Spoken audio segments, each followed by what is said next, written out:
Fantasma de Stalin, um livro escrito por Martin Cruz Smith. Uma das obras mais emblemáticas da literatura policial da década de 1980, Parque Gorky, do então estreante Martin Cruz Smith, tornou-se best-seller mundial e ganhou uma adaptação para o cinema, Mistério no Parque Gorky, estrelada por William Hurt.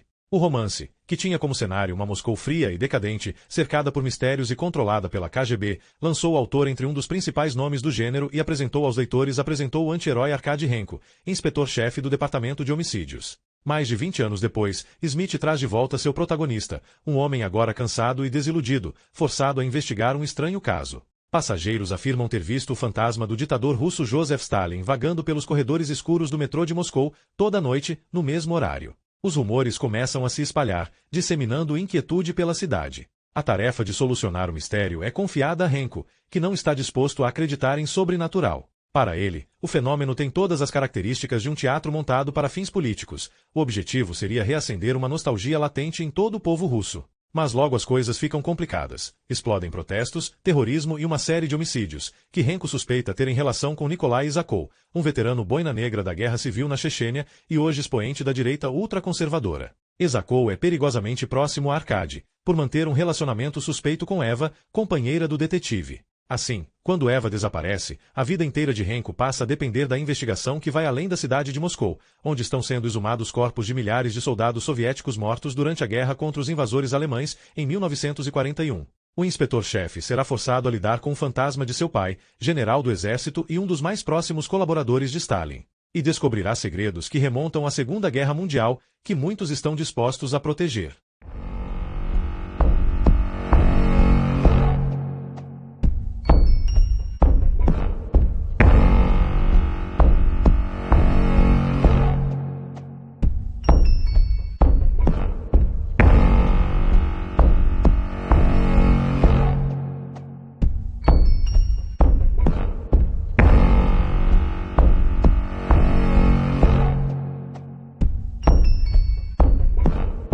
Capítulo 6. Quando Arkady chegou, Vitor tinha aberto as gavetas do necrotério que continham um ciclista de cabelo comprido emaranhado, um velho verde como pepino e um jovem que acabará de sofrer uma lesão durante a ginástica. Fiquei aqui tempo demais. Eles estão começando a aparecer da família. Arkady acendeu um cigarro, mas o fedor da morte era esmagador. Pontas de cigarro cobriam o piso de concreto vermelho sob um cartaz que dizia proibido fumar. As paredes eram de azulejos brancos, embora o corredor até a sala de autópsias fosse ascendente e escuro, esperando novas instalações elétricas. Do final do corredor veio o som de uma porta sendo aberta por uma maca e pés batendo para limpar a neve. Vitor examinou os 3 corpos. Isso faz você pensar. Sobre a mortalidade, me faz pensar que eu deveria abrir uma floricultura. As pessoas estão sempre mortas ou morrendo. Precisando de flores.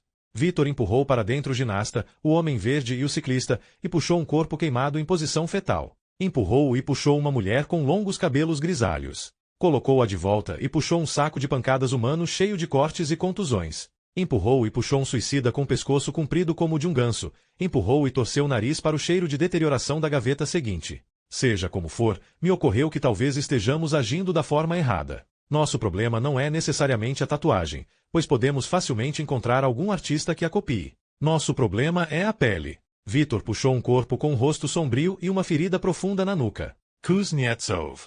Arkady olhou seu relógio. 4 horas da manhã. Estava com frio, molhado e um pouco tonto. Talvez estivesse sonhando. Ele não notara no apartamento do homem morto que o joelho direito de Kuznetsov parecia ter sido esmagado e mal reconstruído. O que você está dizendo? Estou dizendo que precisamos ter uma abordagem mais proativa. Quer dizer, você quer tirar a pele de um desses cadáveres? Eu conversei com um tatuador. Ele disse que só precisa da tela, por assim dizer, se mantivermos a pele hidratada. Malhada? Úmida. Você faria isso? Era possível passar para horas negativas? Arkady se perguntou. Um tempo extra completamente fora do relógio? Porque tirar a pele de um morto não era algo que podia ser feito em nenhuma das 24 horas normais. Antes que Vitor respondesse, Arkady disse, o que sabemos sobre o negócio de Zoya? O marido não era sócio. Por que não descobrimos mais sobre isso antes de vir atrás de pobres almas no necrotério? Já bastam as autópsias. Você sabe como isso soaria no tribunal? Pele é pele. Pele de quem? Marat Urman se aproximou vindo do escuro do corredor, emergindo de silhueta para a realidade sólida, blindado com sua jaqueta de couro vermelho, mas amigável, pronto para entrar na conversa assim que soubesse qual era o assunto. Da pele de quem vocês estão falando? Arkady disse. De ninguém.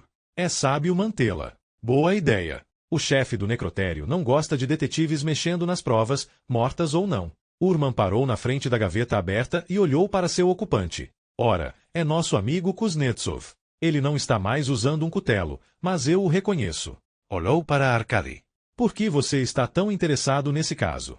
A mulher tentou decepar a cabeça dele. Temos a confissão e a arma que usou. Resolvemos o caso e você está tentando foder a gente. Arkady disse, não estou tentando fazer nada. Então por que a gaveta está aberta? Por que você está aqui no meio da noite olhando para o corpo? Será que há alguma chance de você estar tentando foder com o detetive Isakov? Isso parece, como se diz, pessoal. Isso tem a ver com a doutora Casca, certo? Estávamos olhando todos os corpos. Procurando piolho? Entendo. Pior do que perder uma mulher é descobrir quão pouco você a conhece. Eu conheço Eva. Não, você não conhece, porque não conhece a Chechênia. Nós três vimos merdas que você nem imagina. É natural que Eva e Nikolai gravitem um ao redor do outro. É simplesmente humano. Você deveria se retirar e deixar que eles se resolvam. Não fique se metendo. Se ela escolher você, que assim seja. Seja civilizado. Tenho certeza de que haverá de novo. Urman abriu um sorriso. Na verdade, posso vê-la neste exato momento. Isakov está fodendo ela, fodendo e ela está dizendo, Nikolai, você é tão maior e melhor do que aquele fracassado do Renko. Quer que eu dê um tiro nele? Victor perguntou a Arkady. Não, não. Urman disse. O investigador não quer briga. Não é do tipo que briga. Eu gostaria que fosse. Dê-o fora daqui, disse Victor. Urman olhou para o cadáver de Kuznetsov. Vocês querem ver cadáveres? Esses não são nada. Parecem uma equipe de natação. Na Chechênia, os rebeldes deixavam os corpos dos russos na estrada para que nós os encontrássemos. Mas era uma armadilha, e quando você levantava um companheiro morto, uma bomba ou uma granada explodia. A única maneira de recuperar um corpo era amarrá-lo a uma corda comprida e arrastá-lo. O que restava depois que a bomba detonava, você juntava com uma pá e enviava para casa em uma caixa. Urman fechou a gaveta. Você acha que conhece Eva ou Isakov? Você não sabe nada. Enquanto Urman saía, Arkady ficou imóvel. Tentou apagar a imagem de Isakov e Eva juntos, mas ela retornava porque a insinuação era um veneno e seu travo permanecia. Você está bem? Victor perguntou. Estou. Para o inferno com este lugar. Vamos embora. Porque ele veio aqui. Para irritar você. Arkady tentou pensar com clareza. Não, esta foi uma oportunidade que Urman aproveitou, não foi planejada. Talvez ele tenha seguido você. Arkady pensou. Não, eu escutei uma entrega. Ele subia a rampa em direção ao som de água. A água corria das torneiras o tempo todo nas 6 mesas de granito da sala de autópsia. Metade estava ocupada por 3 pessoas azuladas, todos homens, que tinham compartilhado um litro fatal de álcool etílico. Seus órgãos apareciam nas barrigas abertas. A recém-chegada era uma mulher ainda com o traje cinzento da prisão. Era de um cinza triste dos pés à cabeça, e a cabeça se arqueava para trás de modo tão estranho que Arkady reconheceu a esposa de Kuznetsov apenas porque a encontrara justo na noite anterior. Os olhos dela formavam uma protuberância dentro das órbitas. Victor ficou impressionado. Murder! Arkady puxou de lado um patologista que trabalhava no último dos bêbados e perguntou a causa da morte da mulher. Asfixia. Não vejo nenhuma marca ao redor do pescoço. Ela engoliu a língua. É raro. Na verdade, há tempo se discute se é possível, mas acontece de vez em quando. Ela foi presa ontem à noite e fez isso na cela. O marido dela está em uma das gavetas. Ela o matou e depois se matou. Quem a trouxe aqui? O detetive Urman seguiu a perua da prisão. Aparentemente, ele tinha acabado de interrogá-la quando ela fez isso. O patologista abriu os braços, estupefato. Com algumas mulheres, nunca se sabe. Asterisco, asterisco, asterisco, sinais da baixa reputação perante o promotor. Um tapete vermelho que não chegava até a porta de Arkady. Um pequeno escritório tão atravancado por uma mesa, 2 cadeiras, um armário e um arquivo que era difícil se movimentar. Apenas 2 telefones, branco para a linha externa, vermelho para a Zurin. Sem chaleira elétrica. Sem placa na porta. Sem assistente. Os outros investigadores sabiam do status de pária de Arkady. Ele era o exemplo dourado de como não conduzir uma carreira. Não importava. Arkady gostava de trabalhar à noite quando todos já tinham ido embora e a luz de seu abajur parecia iluminar todo mundo conhecido. Tentou ligar para o celular de Eva. Estava desligado, o que não necessariamente significava que ela estivesse com Isakov. O mais provável, ele disse a si mesmo, é que estivesse tratando de um paciente na sala de emergência e não quisesse ser interrompida. Ligou para o apartamento para checar as mensagens. Nada dela nem de Zênia, e Arkady lutou contra a sombria atração do masoquismo. Para desanuviar a mente, escreveu um relatório sobre os acontecimentos da estação de metrô Chistiprude, fazendo tão objetivamente quanto possível. Deixe Zurin lidar com o fato de que um de seus investigadores interrompera rudemente uma sessão espírita com Stalin. Uma coisa era abafar um simples embuste, outra coisa era interferir com superpatriotas, e o caso todo ilustrava como Zurin estava por fora. Arkady suspeitava que quando Zurin ficasse por dentro, as tripas do promotor iriam experimentar uma contorção repentina. Arkady estava mais preocupado com o que acontecerá no lago de patinação. Ele tinha revistado os bolsos de Bora e encontrara documentos molhados de Boris Antonovich Bogolovo, 34 anos, etnia russa, residente em Tver, eletricista, antigo esportista premiado. Um recorte de jornal sobre uma luta de boxe e uma camisinha pareciam resumir os triunfos do passado de Bora e suas esperanças para o futuro. Arkady anotou no relatório que Bora o seguirá e caíra dentro do gelo, mas não era nem um pouco produtivo mencionar uma faca quando não havia faca para oferecer como prova. Ele não tinha conseguido encontrá-la, Platonov e o cinegrafista Petrov não a viram, e sem a faca o relatório poderia soar como se Arkady, sem motivo, tivesse atraído Bora para o gelo fino e quase deixado que se afogasse. Arkady tinha que admitir para si mesmo que não conseguiria descrever a faca. Tinha visto alguma coisa brilhar na mão de Bora e sentirá algo afiado contra a garganta. A investigação não está concluída, escreveu. Encontrar a arma faria uma grande diferença. Os olhos de Arkady pousaram em seu armário. Trancado lá dentro estava um cofre com combinação que guardava sua câmera de vídeo, cadernetas de anotações, dinheiro de informantes, uma pistola Tokarev do tempo da guerra e uma caixa de balas. Ele guardava a arma no escritório desde que encontrara Zênia desmontando-a em casa. Onde Zênia aprenderá a desmontar e montar uma Tokarev, ele não sabia, embora o garoto tivesse dito que aprenderá observando Arkady, e era verdade que Arkady cuidava muito bem da arma que jamais usava. Se estivesse com a arma, teria atirado embora? A diferença entre ele e um assassino era apenas uma questão de se lembrar de carregar uma arma. Arkady se virou para o arquivo de Vitor. Um habilidoso subornador de escriturários, Vitor tinha juntado informação suficiente para cobrir a mesa, começando com a fotocópia de um passaporte interno para Nikolai Sergeyevich Isakov, da etnia russa, nascido em Tver. Outra vez, Tver. Um relatório de avaliação física do Ministério informou que Isakov era do sexo masculino, tinha 36 anos, cabelo castanho, olhos azuis, 2 metros de altura e pesava 90 quilos. Educação, 2 anos no Instituto de Engenharia de Kalinin. Aluno nota 10 que largou a escola por nenhuma razão aparente. SEM diploma. Serviço militar, exército, infantaria, treinado como atirador de elite com rifle WS. 2 períodos de serviço, nenhum problema disciplinar, atingindo o posto de subtenente antes de passar direto para a OMON, força policial secreta também conhecida como Boinas Negras. Os Boinas Negras eram treinados para resgatar reféns, não para negociar. O treinamento incluía rapel, atirador de elite e as sutilezas do combate silencioso corpo a corpo. Apenas 1 em cada 5 candidatos conseguia terminar. As anotações do instrutor sobre Isakov diziam que ele era um dos melhores da turma. Uma nota especial mencionava que o pai de Isakov tinha sido do NKVD, antecessor do KGB. Começando em uma trilha distante, mas convergente, estava Marat Urman, metade tártaro, com o primeiro nome de um revolucionário francês. O produto era um tipo irascível de 35 anos, de cabelo preto, olhos pretos, 1,90 metros de altura, 102 quilos. Fichado ainda menor de idade por agressão e perturbação da ordem. 1 ano de universidade. 6 anos no exército, com repetidos problemas disciplinares, chegando apenas a cabo. No último ano, ele e Isakov estiveram na mesma base e de alguma maneira o ponderado Nikolai Isakov e o impetuoso Marat Urman rapidamente se tornaram amigos. A escola dos candidatos à Boina Negra apreciou a tendência à agressão de Urman. Boa parte do treinamento foi feita em duelos. Um candidato tinha de enfrentar 5 oponentes, um depois do outro. Quando Urman quebrou o maxilar de um deles, o instrutor anotou em tom de aprovação que Urman continuou a bater no inimigo até ele ficar inconsciente. Talvez ele não desse para oficial, mas era um excelente ariete.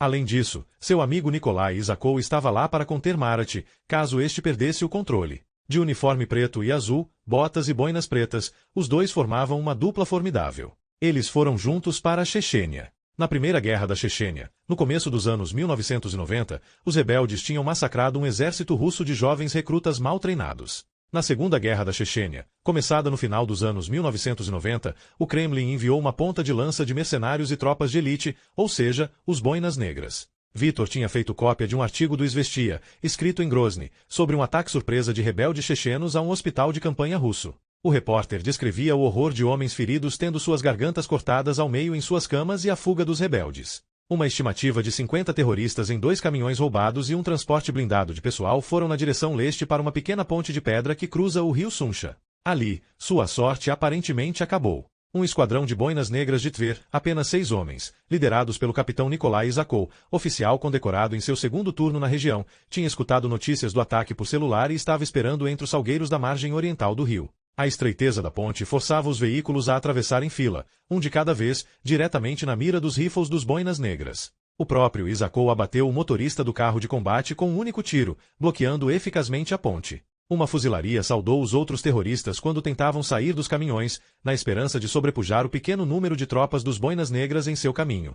Um tiroteio tomou conta das margens do arroio pitoresco da montanha, enquanto o capitão Isakov repetidamente se expunha ao fogo inimigo para reorganizar seus homens. Os terroristas primeiro partiram para um ataque frontal e, quando isso falhou, tentaram flanquear os atiradores de elite russos, que atiravam e mudavam de posição. Finalmente, os boinas negras estavam reduzidos a seus últimos disparos. Isakov não tinha mais munição em seu rifle e apenas 2 balas em sua pistola quando os chechenos subitamente bateram em retirada em um caminhão, deixando para trás o outro caminhão, o carro de combate e 14 insurgentes mortos. Incrivelmente, quando a fumaça se dissipou, havia apenas um boina negra ferido, com um tiro no joelho. O capitão Isakov disse: "Esperamos ter vingado o covarde ataque a nossos homens feridos. Pensamos neles e fizemos o melhor possível." O nome do repórter era Aaron Ginsberg. "O exército é tudo", costumava dizer o pai de Arkady, até que lhe foi recusado o bastão de marechal de campo, e depois disso era só "o exército é uma merda." Arkady desejava ter essa clareza de visão. Para dar uma aparência de ordem, Arkady rearrumou o dossiê da melhor maneira que conseguiu e o colocou em uma gaveta. Antes que esquecesse, ligou para o número que tinha achado na caixa de fósforos de Petrov. Eram 5 da manhã, uma hora boa para acordar e ponderar sobre o fato de que ainda haveria mais 4 horas de escuridão. Uma voz rouca de sono atendeu: "Hotel Metropol." "Recepção.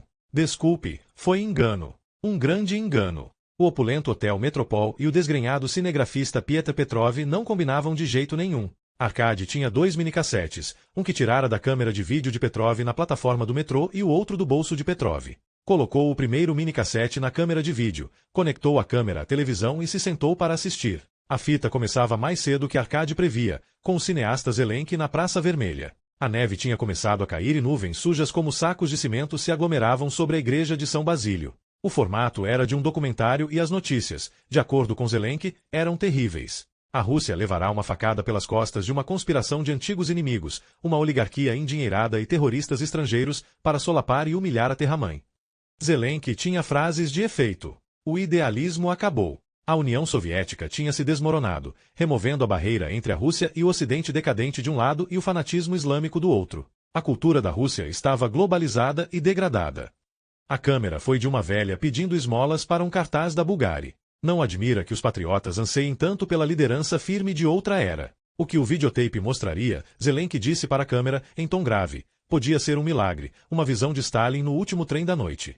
Arkady assistiu a todos os acontecimentos de novo sob um ponto de vista diferente. Petrov tinha começado a gravar com uma tomada geral do vagão do metrô e de seus passageiros, a maioria aposentados como os camaradas Mendeleev e Antipenko, as babucas, intelectuais da Biblioteca Lenin, mas também prostitutas, Zelenky, sua sobrinha e seu sobrinho de ouro, a estudante delinquente, Platonov e Arkady, não exatamente um apanhado da sociedade, mas o que, realisticamente, podia-se esperar àquela hora. Arkady estava impressionado pela pouca iluminação de que uma câmera de vídeo precisava e como o microfone captava o ruído do trem e como esses fatores combinados compunham um pacote que parecia mais autêntico do que a experiência real. Entrando na estação Shishtiprud, que Stalin chamava de estação Quirós, Petrov sussurrava para a câmera. Ao longo do vagão, os passageiros se inquietavam de expectativa. Mendeleev e Antipenko já estavam quase em pé. As babucas se viraram para ver as faíscas, o escuro, a luz da plataforma se aproximando, e em um momento extra de total escuridão, o grito de uma mulher, Stalin.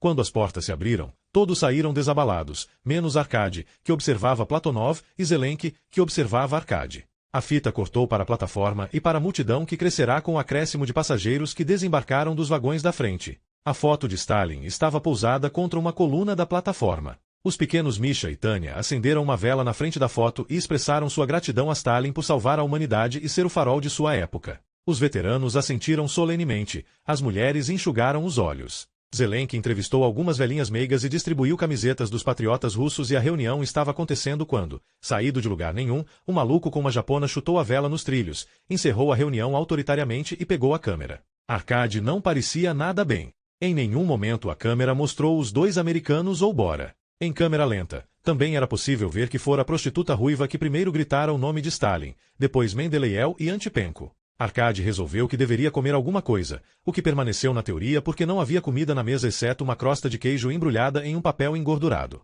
Então, fumou um cigarro. E tentou ligar para o celular de Eva outra vez. Ainda desligado. Arkady tinha esperado uma noite menos movimentada na clínica. Uma tempestade de neve geralmente mantinha as pessoas, mesmo os criminosos, em casa. A segunda fita obviamente fora filmada mais cedo, com o objetivo de ensaiar o garoto e a garota. Eles caminhavam por uma sala, a garota levando um espanador no lugar das flores, o garoto carregando uma caneta no lugar da vela votiva. As crianças não conseguiam andar sem rir dos grafites nas paredes do apartamento. Órgãos sexuais de tamanho exagerado, números de telefone, Olga ama Petya. Zelensky dirigia fora da cena. Isto não é brincadeira. Façam tudo de novo, devagar, como em uma igreja. Vocês já foram alguma vez à igreja? Ok, voltem para os lugares marcados e recomecem. Assim.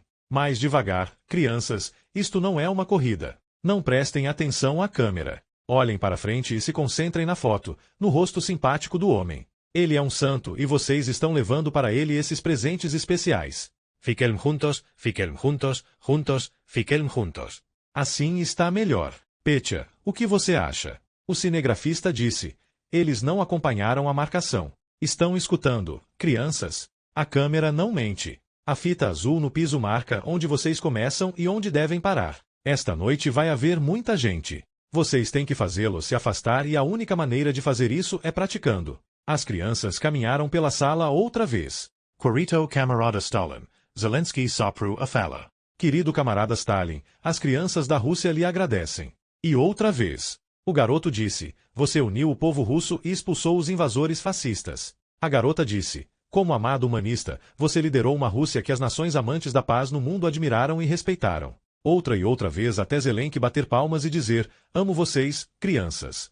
Era claramente o fim do ensaio e Arkady esperara que a tela da televisão ficasse escura. Em vez disso, mudou para uma cena em um quarto com 3 homens e uma mulher. Os homens eram Bora, Zelensky e uma pessoa cujo rosto estava escondido por um cabelo escorrido e comprido. Arkady levou um momento para reconhecer Marfa, a estudante do metrô, porque em seu rosto se formava uma protuberância, que a fazia parecer um ganso com um funil na garganta. Zelensky a seduzira e a usará no espaço de um único dia. De nada valerá o conselho de Arkady. Petrov estava economizando cassetes, gravando material novo sobre material antigo. Arkady apertou o botão para avançar e a fita passou rápido e mostrou homens correndo ao redor da moça, se revezando com ela, entrando e saindo, entrando e saindo. Quando Arkady chegou a Marfa chorando, voltou à velocidade normal. Ela estava sentada na beirada da cama, nua, com o rosto virado para o lado oposto ao da câmera enquanto gemia. A maneira como se retorcia enfatizava a gordurinha infantil em sua cintura. Ela chorando parece uma gaita de foles, Bora disse em off. Uma mão apareceu em cena e apontou para a tatuagem dela. Uma borboleta. Como não vi antes. Graçanha. Zelensky disse, Marfa, você foi ótima. Você foi ótima, disse Bora. Você foi ótima, disse o terceiro homem. Você nasceu para trepar. Esta é uma fita particular, Zelensky garantiu a ela. Ninguém vai vê-la. Eu tinha que saber se você era boa, e você é uma profissional. Marfa continuou soluçando. Zelensky disse, lembre-se, você me disse que era uma garota crescida e eu acreditei em você. O terceiro homem disse, Vlad faz filmes pornôs, isso é tudo o que ele faz. O que você esperava? Isso não é tudo o que eu faço, disse Zelensky. Verdade? Diga que outra coisa você faz. Tenho outros projetos, outros filmes. Você verá. Certo. Para mim, parece que como diretor de filmes você tem só uma orientação, chupe mais rápido. Sasha, vá se foder. Não. Graças à sua amiguinha, estou satisfeito por hoje. Deu fora. Estou de Mercedes nova. Heil Hitler. Zelensky gritou enquanto a porta se abria e fechava. Punheteiro burguês. A câmera continuou em Marfa. Cora. Pensou Arkady. Fuja enquanto pode. Ela sufocou um soluço. Que outros filmes? Quando Arkady terminou de ver as fitas, eram 7 da manhã. Ele trancou o dossiê e as fitas em seu cofre e se arrastou até o carro para checar se Eva ou Xenia tinham voltado para o apartamento e ignorado suas ligações. Embora fosse indelicado, algumas pessoas faziam esse tipo de coisa. Mas nenhum apartamento poderia estar mais vazio. Não havia nenhum recado novo, nenhuma mensagem na secretária. Seus passos soavam desajeitados e intrusos e ele não podia evitar pensar em Eva caminhando suavemente de pés descalços. O colchão no piso do quarto parecia mais provisório do que nunca. Um cheiro acre levou Arcade até a janela. Embaixo, na rua, a equipe de operários estava fervendo o alcatrão para encher o mesmo buraco do dia anterior. As mulheres trabalhavam com a pá enquanto o homem, o chefe, acenava para os carros passarem. Uma tenda de lona azul estava montada como abrigo, um sinal de que a equipe estava se instalando. As roupas de Eva estavam penduradas no armário, o que sugeria que ela voltaria para fazer as malas, na pior das hipóteses. Suas fitas ainda estavam em uma caixa, 50 fitas ou mais arrumadas cronologicamente ao lado do gravador. Ele colocou e apertou o play. A respiração pesada de exercício. Arkasha, Venha. A voz dele à distância. Tenho uma sugestão melhor. Você para. Estou gravando. Estou compilando provas de que em uma corrida de esquis o investigador sênior não consegue alcançar um homem da neve. Ele escutou um dia de inverno, uma trilha que serpenteava entre bétulas e vozes soando no frio. Eva, estou carregando conhaque, pão, salsicha e queijo, picles e peixe, a carga completa do luxo, enquanto você não carrega nada a não ser um sorriso sedutor. Talvez você queira que eu carregue você também. Ele escutou uma gargalhada e um bater de esquis se acelerando. Outra fita registrara a excelência de um passeio de braços dados. Aqui entre nós, Adão era inocente. A voz dele. Sério? A dela. Ele não teve escolha. Entre fazer Eva feliz e desagradar o Senhor, o Criador do Universo, qualquer homem são teria tomado a mesma decisão. Eu devia esperar por isso. Nada profundo, apenas frases soltas. Uma terceira fita tinha apenas o zumbido e as paradas de barcos a motor e os gritos de esquiadores aquáticos abrindo caminho na água, por alguma razão uma lembrança feliz. Eva tinha o sono leve e Arcádia descobria sentada, no meio da noite, com cigarro e vodka, concentrada nas fitas como se elas fossem sua prova de uma nova vida. Ele colocou as fitas e o gravador de volta do jeito que os encontrara, se deitou no colchão e fechou os olhos. Por apenas 10 minutos. Só para seguir em frente. A neve batia de leve na janela. Quando o vento ficava forte, a janela tremia em seu caixilho. O rangido dos limpa-neves parecia vir de todo lugar. Arcade estava em um lago congelado. Entre a franja das árvores e as nuvens cinzentas havia uma quietude e um frio intenso no ar, e na superfície do lago havia manchas escuras, pescadores em seus buracos. O equipamento para pesca no gelo era simples: uma verruma, um anzol, uma linha, uma caixa onde sentar e vodka para beber. Não havia melhor companheiro de pesca do que o sargento Belov. Ele estava insulado em camadas de roupas, um chapéu de pele e botas de feltro, mas suas mãos vermelhas estavam nuas, para sacudir melhor a isca e sentir qualquer puxão no anzol. A temperatura podia cair a -10, -20, Belov nunca usava luvas. Seu prêmio, salmões eperlanos do tamanho de moedas de prata, estava congelado na neve. Do tamanho de Zakuskil, disse Belov. Aperitivos. Quando suas mãos e bochechas começavam a congelar, ele afastava o frio com vodka. O sargento geralmente era cheio de boas histórias sobre tanques e caminhões caindo no gelo ou uma companhia inteira de tropas que saíra flutuando em banquisas de gelo e nunca mais era vista. Daquela vez, Belov estava tão silencioso que Arcade saíra vagando em um desafio particular em direção ao meio do lago. Só um pescador tinha aberto seu buraco tão distante. Arcade disse a si mesmo que uma palavrinha com o homem coroaria sua proeza, embora, ao olhar para trás, o céu estivesse mais escuro e todos os outros pescadores, incluindo Belov, tivessem arrumado suas coisas e ido embora. Uma teia de aranha de fissuras se espalhava pelo gelo, mas como o pescador à sua frente parecia tão ocupado e satisfeito, Arcade continuou. O pescador estava agasalhado e encapuzado com casacos e cobertores andrajosos, seu rosto perdido na sombra, as mãos manipulando várias linhas simultaneamente. Arcade não conseguia lembrar seu nome, embora tivesse visto o homem muitas vezes antes. Então o sol abriu um túnel entre as nuvens e lançou uma luz repentina. Sabo Gelo, Arkady Vyumarfa, Eva e Genia. Ele não conseguirá salvar nenhum deles.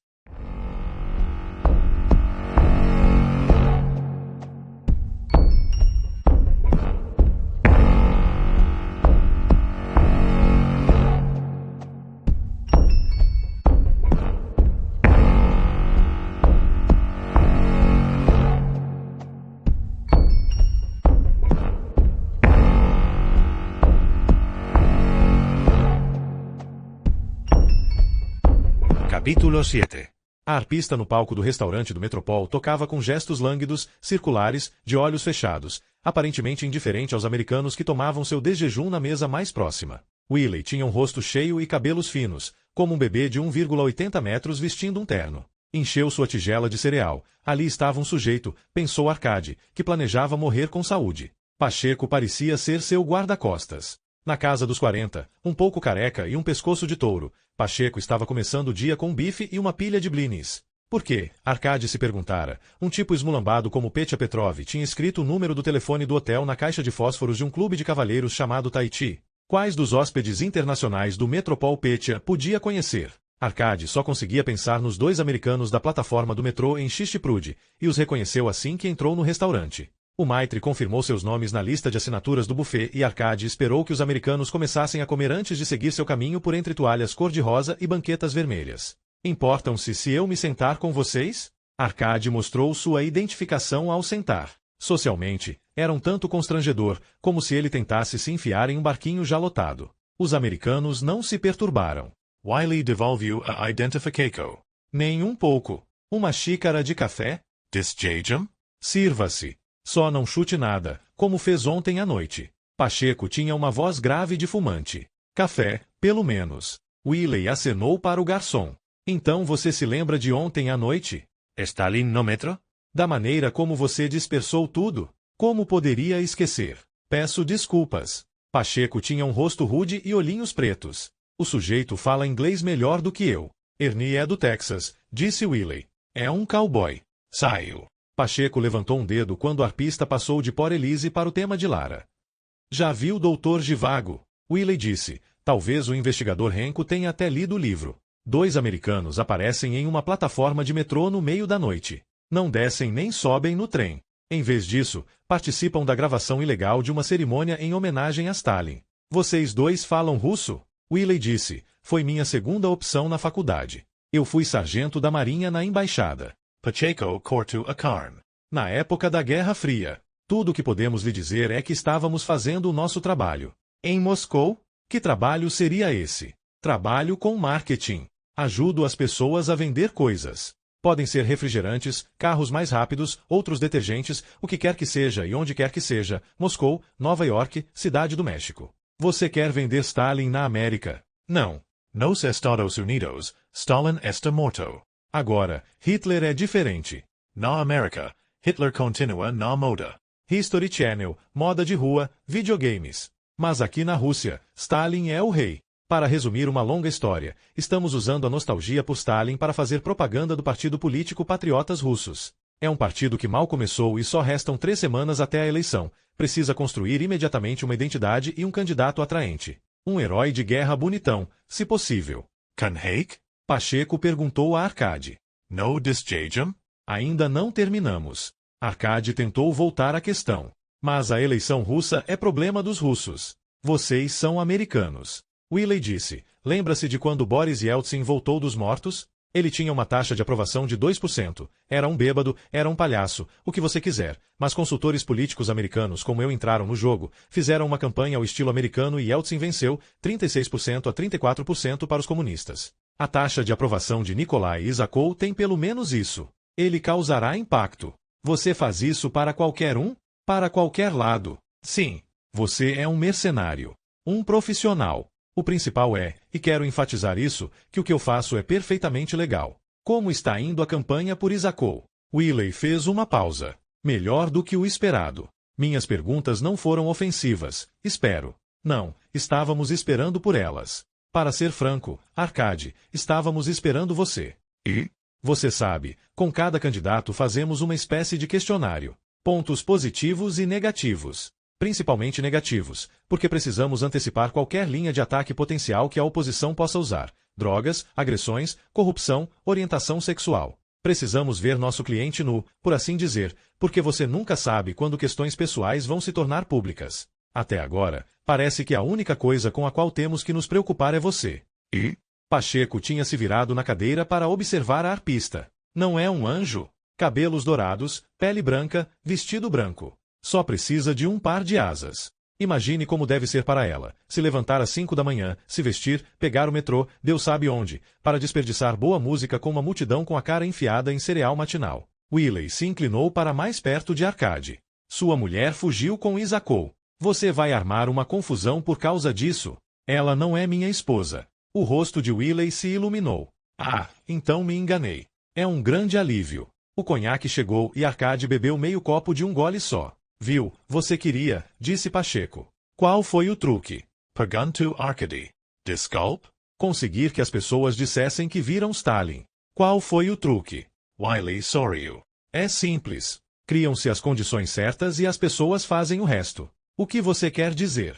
As pessoas criam sua própria realidade. Se 4 pessoas veem Stalin e você não, quem é você, Arcade, para questionar a opinião da maioria? Eu estava lá. Elas também. Milhões de peregrinos devotos acreditam em visões da Virgem Maria, disse Pacheco. Stalin não era a Virgem Maria. Não importa, disse Wiley. Se 4 entre 5 pessoas dizem que viram Stalin no metrô, então Stalin estava lá tanto quanto você. Pelo que eu sei, seu pai se dava bem com o velho açougueiro, então talvez você devesse bater continência em vez de estragar a festa. Assim que deixou o Metropol, Arcade ligou para Eva do celular. Não houve resposta. Ligou para o telefone do apartamento. De novo, sem resposta. Ligou para o número da recepção da clínica e a recepcionista disse que Eva tampouco estava lá. Sabe que horas ela saiu hoje de manhã? A doutora Casca não estava de plantão esta manhã. Ontem à noite, então. Também não estava de plantão ontem à noite. Quem fala? Arcade desligou. O sol estava alto, refletindo na neve. Do estacionamento do Metropol, ele olhou direto para a praça do teatro. O Bolshoi estava em reformas e uma carruagem puxada por 4 cavalos estava amarrada no alto do andaime. Um homem e uma mulher caminhavam de braços dados pelas escadas do teatro. Tinham um ar melancólico, a cena clássica dos amantes se escondendo de um companheiro ciumento. Como você se descreveria? Uma personalidade alegre, radiante? Ou séria, talvez melancólica? Perguntou Tatiana Levina. Alegra. Realmente radiant, respondeu Arcade.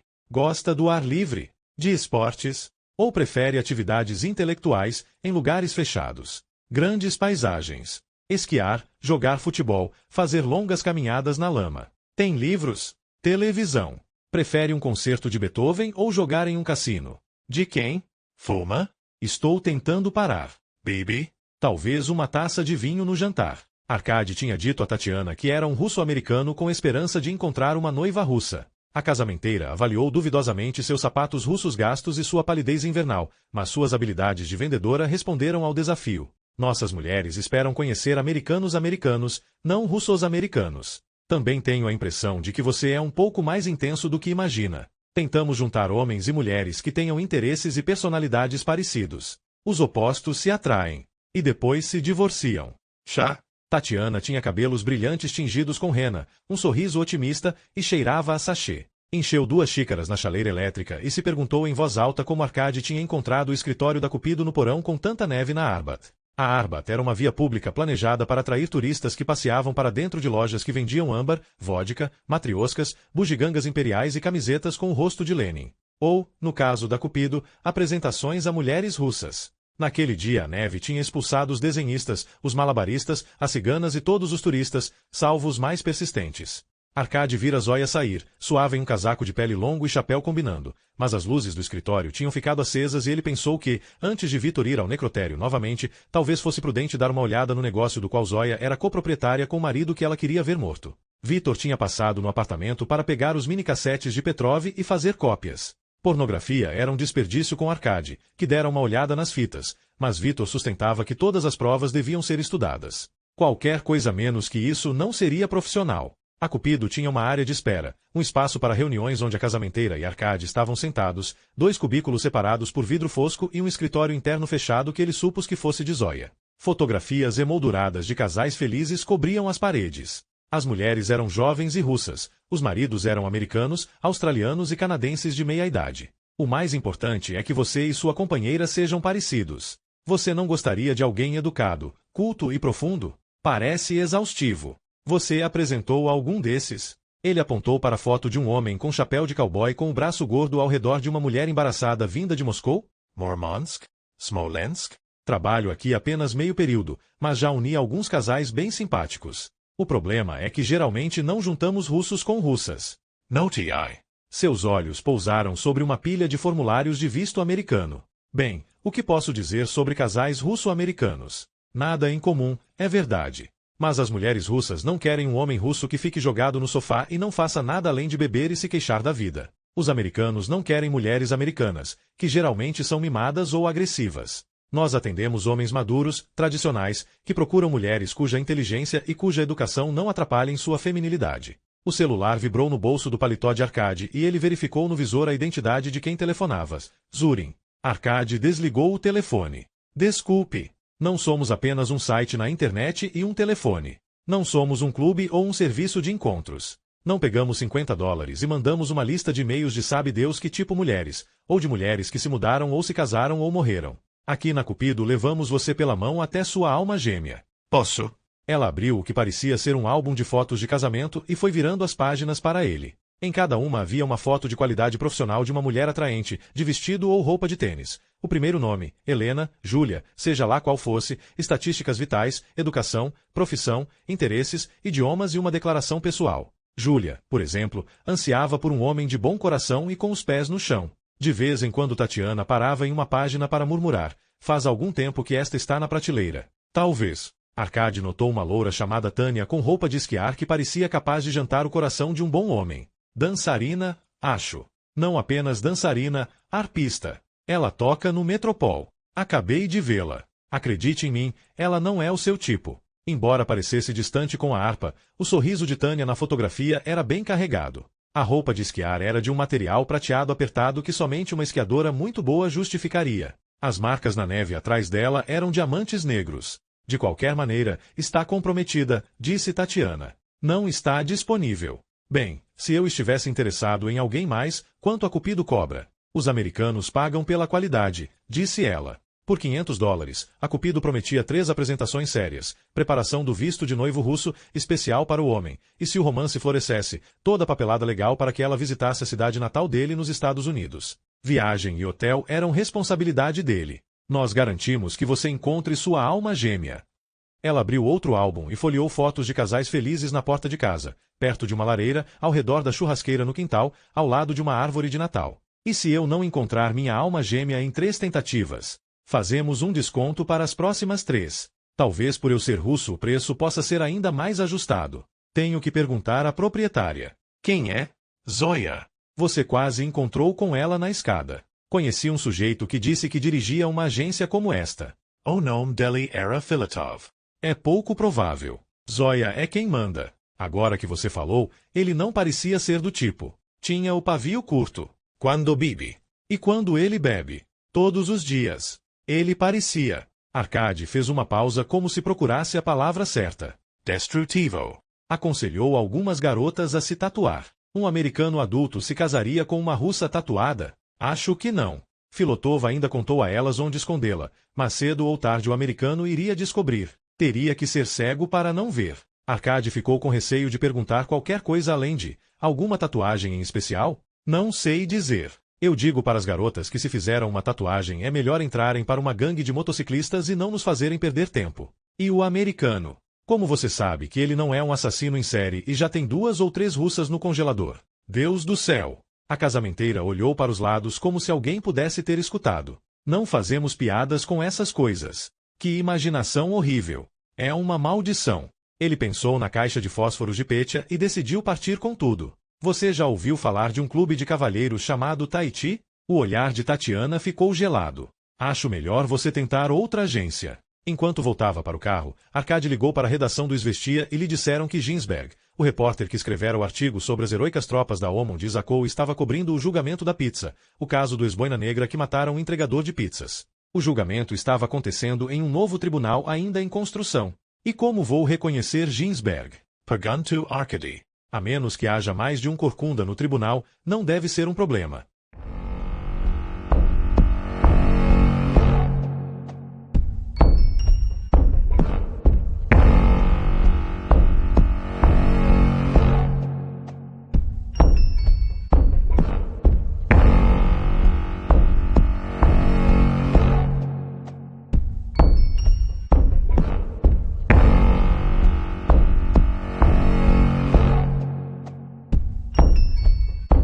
Capítulo 8.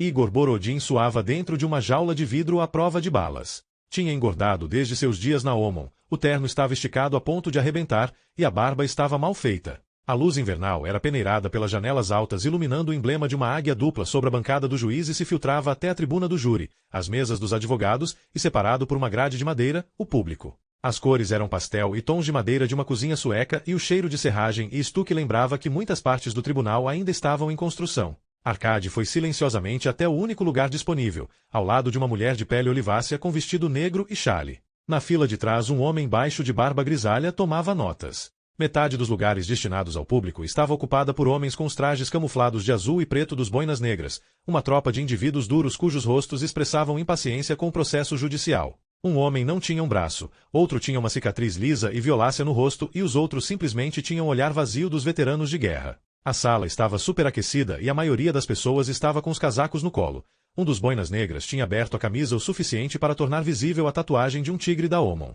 Nikolai Isakov e Marat Urman ocupavam lugares de honra da primeira fila. Isakov não demonstrou nenhuma reação quando viu Arcade, apesar de Arcade ter a impressão de que intensos olhos azuis o observavam através de uma máscara. Urman viu Arcade e balançou a cabeça. Era o segundo dia de deliberações. Os fatos eram que Makud Saidov, 27 anos, casado, um filho, entregará uma pizza no apartamento de Borodin, 33 anos, pintor de paredes, divorciado. Saidov esperava uma gorjeta e ficou desapontado. Enquanto esperava pelo elevador, Saidov perguntou a si mesmo, em voz alta, quando os russos aprenderiam que os entregadores de pizza do mundo inteiro dependiam de gorjetas. Borodin reabriu a porta. Palavras foram trocadas. Borodin fechou a porta mais uma vez, voltou com sua pistola de serviço e deu um tiro fatal na cabeça de Saidov. A defesa alegava que Saidov insultara verbalmente Borodin, um veterano de guerra que sofria de estresse pós-traumático. Embora os insultos não fossem suficientes para justificar o assassinato, eles tinham desencadeado uma reação em Borodin sobre a qual ele não tinha controle. Na verdade, segundo um psiquiatra, Borodin disparara a arma no que ele sinceramente considerava ser um ato de legítima defesa. Ele não tinha visto um entregador de pizza, viu um terrorista que tinha de ser detido. Mas ele não era terrorista, a mulher sussurrou para Arcade. Meu Makud não era terrorista. Borodin tirou o paletó. Estava embevecido, como se ouvisse uma história que não conhecia. Dos lugares destinados ao público, seus antigos companheiros faziam um sinal de positivo com o polegar para cima e os cidadãos do júri estavam completamente fisgados. Os júris eram uma reforma exigida pelo Ocidente. Os advogados de defesa sempre foram suplicantes, os juízes, onipotentes, e os promotores comandavam o espetáculo. Agora o espetáculo tinha um novo público. O advogado de Borodin chamou Usakov para o banco de testemunhas, destacou o excelente desempenho do detetive como capitão dos Boinas Negras e perguntou sobre Borodin. A resposta de Usakov não foi necessariamente precisa, mas foi eficaz. Fui comandante do sargento Borodin durante 10 meses. Na época, a Omon era a ponta de lança das forças russas na Chechênia, o que significava enfrentamento constante com os rebeldes. Às vezes, com 4 horas de sono a cada 48 horas, às vezes tão longe do apoio logístico que passávamos dias sem comida, lutando contra um inimigo que se escondia entre a população e não obedecia a nenhuma regra do Código de Guerra. O inimigo podia ser um soldado calejado, um fanático religioso ou uma mulher transportando uma bomba em um carrinho de bebê. Fazíamos amigos onde podíamos e tentávamos estabelecer laços de confiança e comunicação com os idosos das aldeias. Entretanto, aprendemos com a experiência a não confiar em ninguém, a não ser nos homens de nossa própria unidade. Durante 10 meses nessas condições, Borodin jamais falhou na execução de uma ordem. Não poderia pedir mais de um homem. Borodin se endireitou na cadeira para a maior honra de sua vida e abriu o colarinho. Na base do pescoço havia uma tatuagem do escudo da Omon. Arcade sentiu o engolir em seco dos veteranos e o modo como se inclinavam para não perder nenhuma palavra. Ele esteve envolvido na famosa batalha da Ponte Sunsha. Diria que foi mais uma escaramuça, mas sim, ele esteve. Mais do que uma escaramuça, tenho certeza. Você poderia relatar para o juiz e para os jurados os acontecimentos daquele dia? Nossa missão naquele dia era controlar e verificar o tráfego na ponte. Um ataque em grande número não estava previsto e quando soubemos do ataque terrorista ao hospital de campanha da Omon já era tarde demais para levar reforços. Mas vocês se mantiveram firmes. Cumprimos nossas ordens. O Sargento Borodin se manteve firme. Sim. Com uma desvantagem de 8 contra 1. Sim. Nesse combate, houve alguma comunicação entre os terroristas e seus homens. Não comunicações por rádio, mas gritos ou insultos. Não da nossa parte. Éramos poucos e não queríamos entregar nossas posições. Os chechenos gritaram muitos insultos. Tais como: Russos, vocês vieram de muito longe para morrer aqui. Ivan, quem está cuidando da sua mulher, embora não dissessem exatamente cuidando. Cães vão comer os seus ossos. Coisas dessa natureza. Mais uma vez, eram quantos os terroristas? Approximadamente 50. E quantos no seu esquadrão? 6, incluindo eu. E incluindo Borodin? Certamente. Borodin também. Sob ataque, em inferioridade numérica, com as balas voando, Igor Borodin escutou, cães vão comer os seus ossos. Karito? Sim.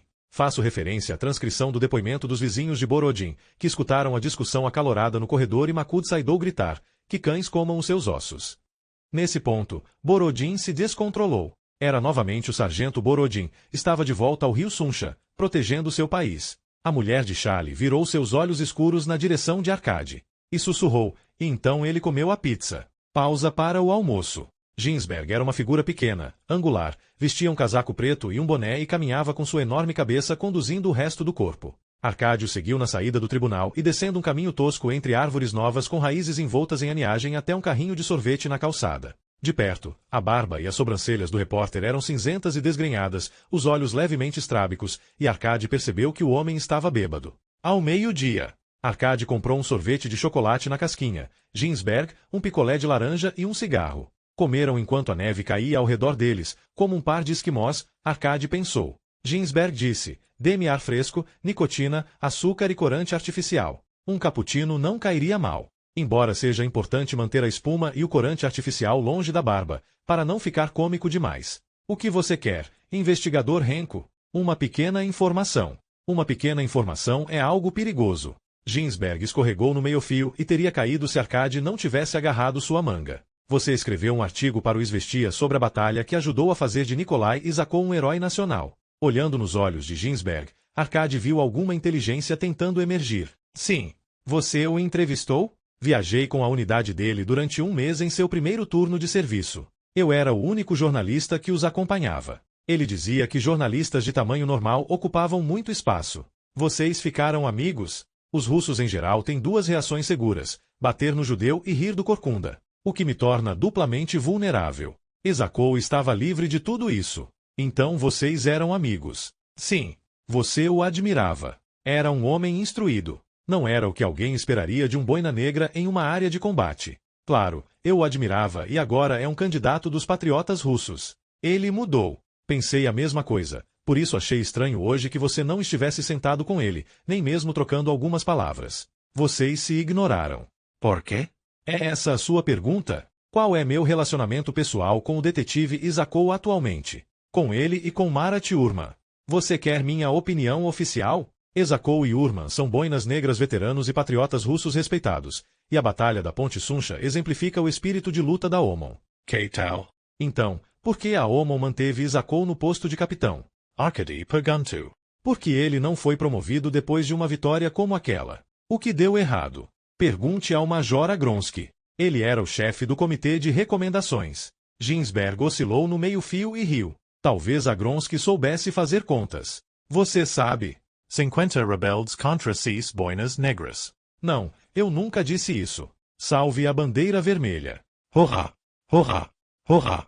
A entrada para o novo tribunal era de vidro laminado. Arkady viu boinas negras reunidos no saguão. Garrafas de cerveja apareceram do nada. Álcool era proibido na área do tribunal, mas os guardas tinham feito uma retirada discreta. Do saguão, Urman devolveu o olhar de Arkady. Ginsberg também viu Urman. Marat me chama de anão. O que eu sou realmente é reduzido. Uma versão reduzida de um repórter, não apenas na altura, mas também no que escrevo. Dizem que só o túmulo pode corrigir um corcunda. Não é verdade. Meus editores me corrigem o tempo todo. E os editores dizem que, nesses tempos conturbados, precisamos de heróis para nos defender dos terroristas. Precisamos da polícia de choque, ainda que isso signifique a OMON provocar os tumultos e espancar todo negro que encontrar na rua, negro sendo qualquer um mais escuro do que o delicado rosa russo. Chechenos, caucasianos, africanos, 1 ou 2 judeus. Não estou dizendo que a OMON está obedecendo ordens, não, é pior, está seguindo os impulsos mais sombrios do Kremlin. Assim, corre um pouco de sangue, mas a polícia não toca na OMON porque os boinas negras são a polícia. No entanto, uma pessoa pode se perguntar se esses super-homens são realmente bons. Quanto ao resgate de reféns, se lembra do cerco à escola em Beslan. A Omon tentou remendar a operação e centenas de crianças morreram. Centenas. Você quer ir a algum lugar e sentar? Não. Não estou dizendo que todos eles estão corrompidos. Muitos são bons. Ele era o melhor. Ginsberg fez um sinal com a cabeça em direção ao saguão, onde Izakov acabará de chegar e parecia dizer palavras tranquilizadoras. Todos de preto e azul aqui. Na Chechênia, eles pareciam piratas com barbas, bandanas, tatuagens, e Izakov era o capitão pirata. Eles amavam Izakov. E há mais. Há sempre mais. Assim é a guerra. É como ser mergulhado em ácido. Mais cedo ou mais tarde ele acaba com você. Devora você. Ginsberg acendeu um cigarro no outro, uma operação delicada. Por que você está interessado em Izakov? Invaja, Penso Arkady. Ele disse. O nome de Izakov apareceu em uma investigação. Isso não necessariamente o incrimina. É uma questão interna da milícia. Não posso dizer mais nada. Se for, me deixe alertá-lo. Izakov tem amigos poderosos. Digamos apenas que eu quero a verdade. Ginsberg deu um passo atrás para ter uma visão completa de Arkady. Alguém em busca da verdade. Eu receava isso. Logo você vai querer um unicórnio. Não existe verdade. Duas pessoas nunca concordam sobre uma coisa. Existem apenas versões. Eu sou o melhor exemplo. Não consigo sequer concordar comigo mesmo. Por exemplo, a Batalha da Ponte Suncha. Uma versão descreve uma luta de 6 boinas negras contra 50 terroristas chechenos. Nessa versão, a batalha se estendeu para cima e para baixo no Suncha, os lados opostos atirando através do rio até os chechenos baterem em vergonhosa retirada. O resultado final: 14 rebeldes mortos por nossos atiradores de elite e apenas um dos nossos homens com mais do que um arranhão. A segunda versão diz que dos 14 rebeldes mortos, 8 receberam tiros no peito ou na cabeça a queima-roupa, 2 nas costas, 2 com comida na boca. E nem uma bala desperdiçada. Uma inacreditável pontaria. Nenhum tiro não fatal nos braços ou nas pernas. Em outras palavras, de acordo com a segunda versão, o que aconteceu na Ponte Suncha não foi uma batalha, e sim a execução de qualquer checheno que por acaso estivesse no acampamento de Izakov naquele dia. Foi uma vingança. Uma carnificina. Os chechenos estavam armados. Sem dúvida, os chechenos geralmente estão. E se não estivessem, o pelotão de Izakov tinha vasculhado casas e confiscado armas durante semanas. Tinham armas para dar e vender. Houve algum sobrevivente para testemunhar? Não. Eu cheguei de helicóptero minutos depois da matança porque fui escalado para acompanhar a unidade de Izakov outra vez. Fui convidado pessoalmente por Izakov. Enquanto nos aproximávamos, eu pude ver Marat Urman dando ordens para Borodin e os outros que corriam ao redor de um caminhão. Metade dos chechenos estava em volta de uma fogueira. Não era como nenhum campo de batalha que eu tivesse visto antes. Quando aterrissamos, Marat fez sinal para irmos embora. Eles nos despacharam do chão. Nada de entrevistas, nada de acompanhar o pelotão. Foi uma completa reviravolta. De repente, até eu ocupava espaço demais. E quanto ao resto do pelotão? Havia 6 boinas negras na ponte. Izakov, Urman e Borodin são 3. Quem eram os outros 3? Não sei. Eu não os conhecia. A rotatividade dos homens era grande. Eles estão aqui hoje? Não, mas tenho os nomes deles nas minhas anotações. Você guardou as anotações? Um jornalista sempre guarda suas anotações. Você já ouviu falar de esquadrões da morte na Chechênia? Ginsberg teve que rir. Na Chechênia não havia nada além de esquadrões da morte. Era assim que os soldados se arranjavam. As tropas russas se vendiam, recebiam dinheiro à parte, quando necessário. Mas naquele banho de sangue nunca haverá uma acusação. Somos os vencedores e não lavamos nossa roupa suja em público. Se você está atrás de Izakov, é melhor agir rápido, porque se ele ganhar esta eleição para o Senado, terá imunidade. Para prendê-lo, você terá de pegá-lo em cima de um corpo, com uma faca na mão e sangue empoçando a seus pés. Arkady perguntou com a voz mais neutra possível. Você se lembra, quando estava na Chechênia, de ouvir falar de uma médica chamada Eva Kaska? Não, embora houvesse uma médica do lado inimigo. O que você quer dizer? Do lado checheno. Nunca soube o nome dela. Ela não pegava em armas, mas trabalhava no hospital de Grozny. Eles diziam que ela andava de motocicleta. Dá para acreditar? Nós estávamos bombardeando a cidade e não restavam muitos hospitais, mas ela supostamente cuidava tanto dos rebeldes quanto dos russos. Então, ela desapareceu. A Omon procurou-a, mas nunca a encontrou. Talvez ela fosse uma fantasia. O número de boinas negras no saguão estava diminuindo, voltando para a sala do tribunal. Izakov e Urman haviam desaparecido. Arkady estava atrasado para buscar Platonov, e lá estava ele, no meio da neve com bêbado baixo e curvado. Ginsberg disse, tenho fotos feitas do helicóptero. Só 2. Posso ouvi-las? Por que não? Praça Mayakovsky, às 11 horas. Pode ser? Pegou o cartão de Arkady, deixou cair e pegou-o desajeitadamente na neve. O que você acha? Acha que o entregador de pizza era um terrorista? Espero que sim, porque deixei que ele fosse morto ao não entregar Isakov, Marat ou Borodin. Olhou sem expressão para a pilha das árvores novas. Qualquer um podia ver que tinham acabado de ser tiradas da traseira de um caminhão. Mas se for a minha palavra contra a de Isakov, quem vai acreditar em mim? Marat disse que se soubesse que eu andava contando histórias, viria me endireitar. Aparentemente, ele endireita algumas pessoas, outras ele dobra. Mereço. Repentinamente, saiu do devaneio. De qualquer maneira, aí estão duas versões da verdade de um único homem. Você escolhe.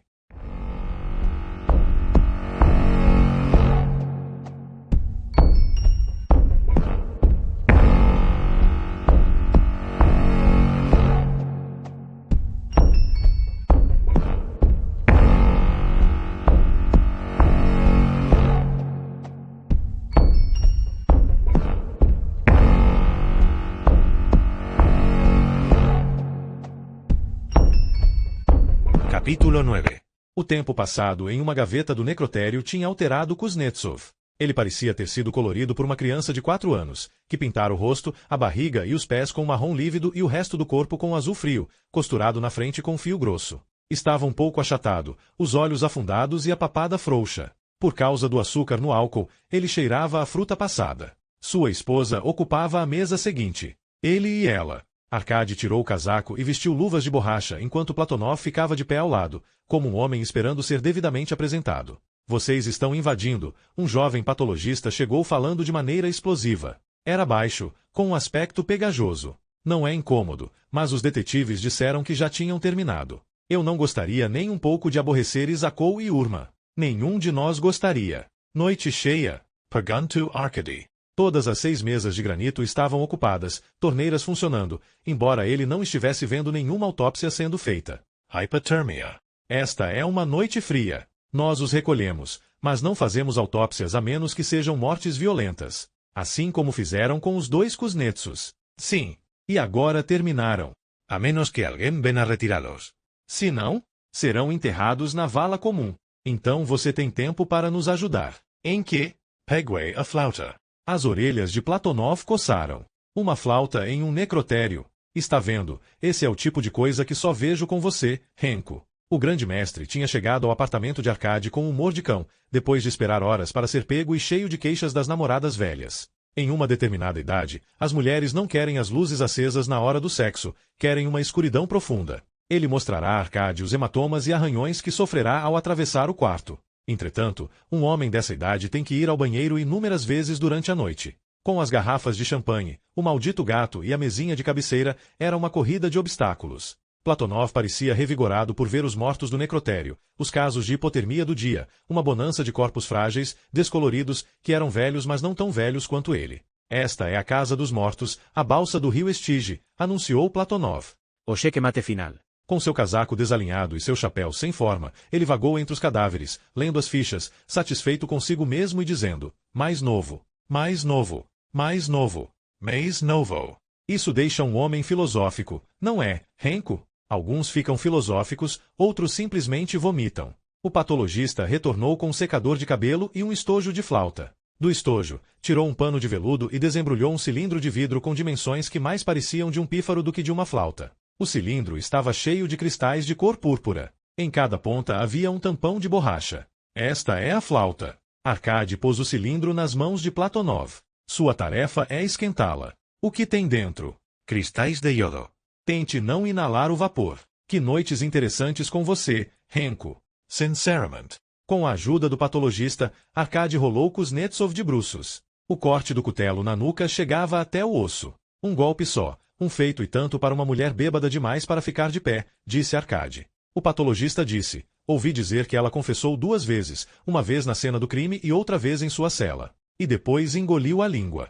As costas de Kuznetsov estavam cheias de sinais e tufos de cabelo crespo que brotavam nas omoplatas, onde os anjos tinham asas. Entre as omoplatas havia uma tatuagem de cerca de 18 centímetros de diâmetro de um escudo com homem escrito em cima, Tver embaixo e no centro a cabeça de tigre emblema dos boinas negras. Arcade desdobrou uma cópia da foto que Zoya lhe dera da tatuagem do marido de um tigre enfrentando lobos. As cabeças do tigre de Filotov e do tigre da Omon eram idênticas. Agora que tinha uma nova referência, Arcade percebeu que o restante da tatuagem mais elaborada de Filotov, os lobos famintos, a floresta e o riacho na montanha foram um acréscimo posterior, incluindo o nome da cidade Tver, que o tatuador inscreveu em um galho. O patologista ligou o secador de cabelo e passou o ar quente para cima e para baixo nos braços do homem morto. Impressões digitais na pele são complicadas porque a pele está sempre crescendo, descamando, suando, esticando, dobrando, esfregando. Isto é só uma demonstração, certo? Certo, diz Arcade.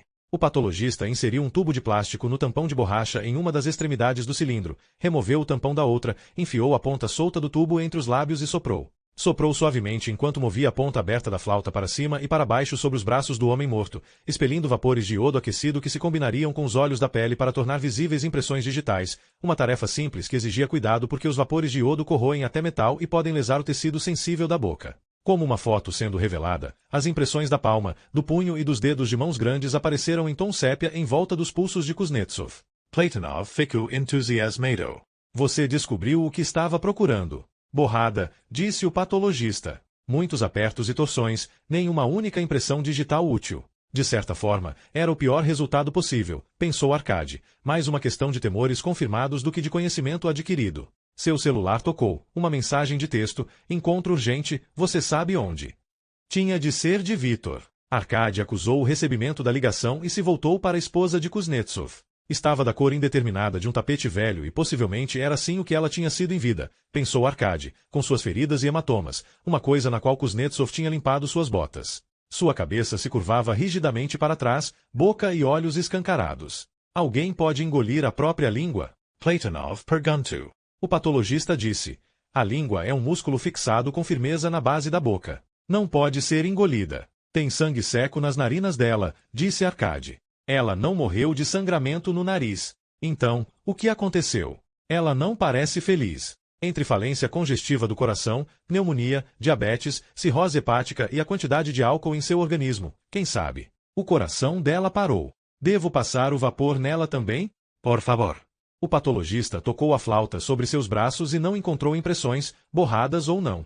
Mas os olhos dela diziam algo, Arcade pensou. O rosto dela, disse. Tente o rosto dela. O patologista se curvou sobre ela com a flauta e quando se ergueu de novo a impressão de uma mão apareceu em volta. Se alguém manteve a boca dela fechada enquanto apertava seu nariz, talvez por trás, um homem grande treinado em combate corpo a corpo, que a levantou do chão primeiro e comprimiu o ar de seus pulmões. Então a língua poderia se enrolar para trás e, sim, obstruir a passagem do ar até certo ponto. Não sei o quanto seria significativo. Quanto tempo levaria? Se ela perdesse o ar desde o começo, com o coração dela e o teor alcoólico em seu sangue, pouquíssimo tempo. Mas eu pensei que ela estivesse em uma cela sob custódia da milícia. Estava. Precisamos tirar algumas fotos dessas impressões antes que elas desapareçam. O que você vai fazer com elas? Perguntou Platonov. Provavelmente nada. Mesmo assim, Kuznetsov foram boina negra de Tver, assim como Isakov e Urma, e todos os três serviram na Chechênia. Era difícil acreditar que os detetives não tivessem reconhecido seu antigo camarada, mesmo com um cutelo na nuca. Asterisco, asterisco, asterisco, o que restava do Partido Comunista cabia em um prédio de 2 andares de estuque cinza perto do Boulevard Svetnoy, do lado oposto ao circo. No térreo havia uma mesa de segurança com guarda de cabelos grisalhos e um saguão de depósito de panfletos e materiais de correspondência. No segundo andar ficava a sede do partido, escritórios, a sala dos secretários, sala de reuniões e casacos por toda parte, casacos pendurados e botas empilhadas, na pressa para chegar até a mesa de reunião onde champanhe doce era servido e travessas ofereciam caviar vermelho, peixe defumado prateado, toucinho translúcido de tão fino, pão preto e fatias de carne de cavalo temperada. Na parede estava pendurado um quadro com um retrato de Lenin, uma bandeira soviética vermelha e um estandarte de campanha que perguntava: quem roubou a Rússia? Como nos velhos tempos, disse Platonov. Porcos no cocho. Ele embrulhou salsichas em um panfleto com marques, perguntas frequentes. Quer uma? Não, obrigado. Há anos Arcade não via tal concentração de homos soviéticos. Supostamente extintos, lá estavam eles, sem mudanças, com seus ternos mal feitos, olhos apáticos, senhos presunçosos. Aquelas eram barrigas que nunca tinham perdido uma refeição. Ele não viu nenhum dos idosos que faziam piquetes na Praça Vermelha no frio intenso por suas pensões miseráveis. Arcade voltou para o saguão. Já vou indo. Você está a salvo agora que está cercado de amigos. Esses bicões e cretinos? Os inteligentes, meus verdadeiros amigos, deixaram o partido anos atrás. Isso é o que restou, nada além dos ratos estúpidos se embriagando de vinho em um navio que afunda. Por que você não saiu? Eu fui um filho da Revolução, o que significa que sou ilegítimo. Um bastardo, se você preferir. Segui de perto um regimento, foi assim que aprendi a jogar xadrez, e quando Hitler e seu bando invadiram a Rússia entrei como voluntário no exército. Tinha 14 anos. Na minha primeira batalha, de 2.000 homens, 25 sobreviveram. Eu sobrevivi à guerra e depois representei a União Soviética no xadrez durante 40 anos. Sou um leopardo velho demais para mudar minhas pintas. Fique e coma e me dê alguém com quem conversar. Vou encontrar um colega para jantar. Se é que isso descrevia beber um drink com Victor, Arkady pensou. E depois encontrar o jornalista Ginsberg para pegar uma lista de boinas negras que serviram com Isakov na Chechênia. Arkady se espremeu na parede para deixar os atrasados passarem. Entre eles estava Tânia, a arpista do Metropol, com o mesmo vestido longo branco. Com seu cabelo dourado, ela parecia uma figura saída de um conto de fadas. Ela sussurrou desculpas ao se espremer para passar, em nada a esquiadora afoita que a foto da Cupido fazia parecer. Você vai voltar? Platonov perguntou a Arkady.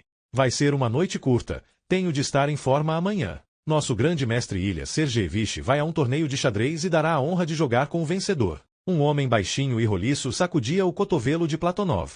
Vai ser televisionado, não vai? Gravado. Gravado e queimado, espero, disse Platonov. Surkov, chefe de propaganda. O homem ofereceu a mão úmida para Arkady apertar. Sei quem você é. Aqui você não precisa de apresentações. Platonov informou a Arkady. Este é um dos cretinos sobre os quais eu estava lhe falando.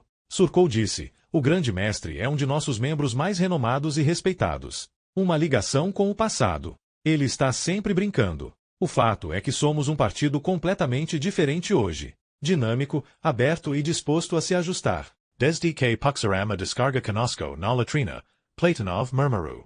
Veja bem, esse tipo de conversa realmente não ajuda. Temos de nos animar.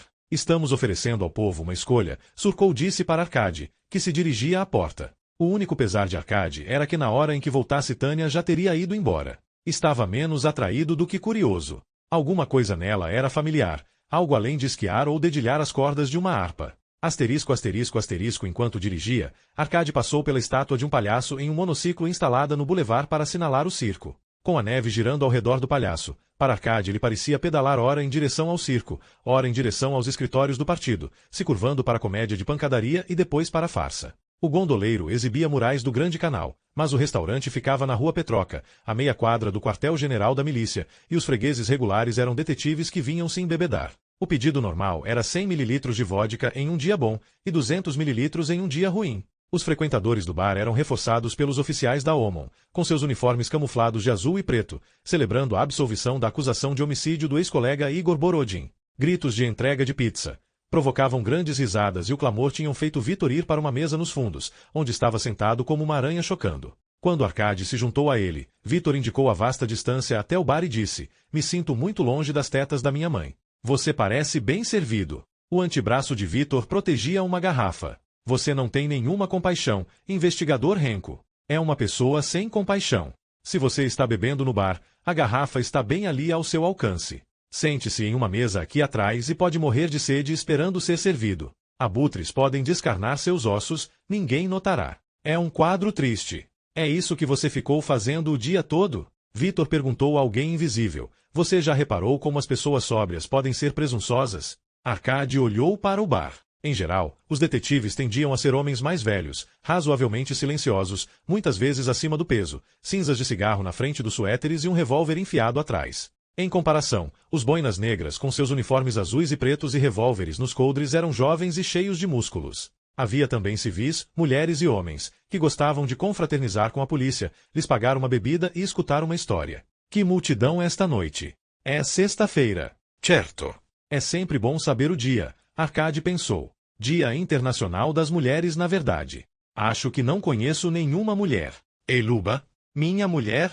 Você me pegou com uma tecnicalidade. Arkady conferiu seu relógio. Devia se encontrar com Ginsberg em 5 minutos. Você não escalpelou ninguém hoje, espero. Não, obrigado. Revisei as fitas de Zelensky. E fita de Stalin ou a pornografia? E fiz circular uma foto das 4 prostitutas que viram Stalin na plataforma do metrô entre meus colegas do Departamento de Crimes contra a Ordem Pública. Ninguém as reconheceu. Prostitutas e cafetões são muito estritos em relação a seus territórios. Essas garotas devem ter caído de paraquedas ali. BOM. Vitor poderia ter lhe dito aquilo ao telefone, mas Arkady queria estimulá-lo. Eu também suspeitei que alguém tão virtuoso quanto você não teria examinado a pornografia tão detalhadamente quanto eu. Tenho certeza de que você não deixou escapar nada. Lembra-se de Skuratov? Sim. Skuratov era o promotor-geral que ameaçara investigar a corrupção no Kremlin. Ele foi solapado pela liberação de um vídeo dele, ou de alguém que se parecia com ele, se divertindo em uma sauna com 2 garotas nuas. Skuratov negou que fosse o cara recebendo uma massagem total, mas um chefe dos espiões chamado Putin analisou a fita e declarou que Skuratov era o homem. Logo, tínhamos um novo procurador-geral e o espião virou presidente. Uma vez mais, a história gira ao redor do rabo de uma mulher. A moral é, examine todas as provas. Você nunca sabe quando ou como chegará sua chance. Arkady verificou seu relógio. Tenho de ir, espere. Vitor abriu a pasta de trabalho e tirou uma fotografia de um casal enlaçado na cama. O homem é Boris Bogolovo, chamado de Bora, de Tver. Você teve um embate com ele do lado de fora da estação de Chistiprude. Ele escorregou no gelo. Arkady reconheceu a garota Marfa, mas o que atraiu sua atenção foi a tatuagem com a cabeça de tigre no peito de Bora. OMON. Correto. Mas aqui está o curioso. Vitor mostrou uma foto de um homem cujo cabelo comprido escondia seu rosto. Em seu ombro havia uma tatuagem do tigre da Omon enfrentando uma matilha de lobos. As palavras Omon e Tver estavam desenhadas no fundo complicado de uma ponte de pedra, salgueiros e um riacho de montanha. Ao lado da foto, Vitor colocou a foto entregue por Zoya Filotova. É Alexander Filotov, o marido dela. E a tatuagem, devo dizer, é uma obra de arte.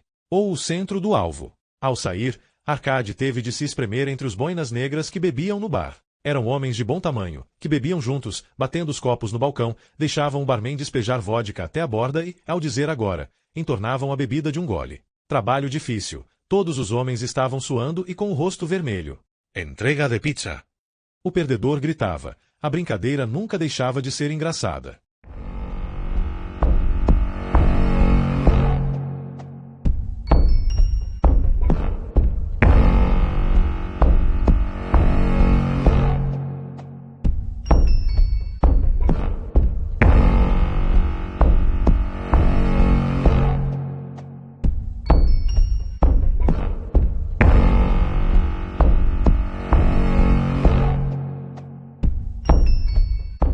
Capítulo 10.